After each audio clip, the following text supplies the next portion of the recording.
হিন্দুদের রাজধানী দিল্লি শহর, ভারতের দিল্লিতে আজও দাঁড়িয়ে আছে কুতুব মিনার।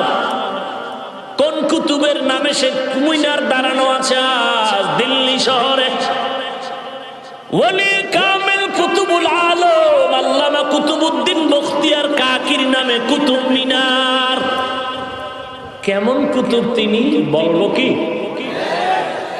সামান্য সময় ইন্তেকালের আগে খাদেম রে বলে গেলেন, ও খাদেম, সময় বাকি নেই, ইন্তেকাল হয়ে যাবে, দুইটা ওসিয়ত করে যাই, পালন করবা। এক নাম্বার, ইন্তেকাল হওয়া মাত্র তাড়াতাড়ি কবরে জানাজা পড়ায় দাফন করবা।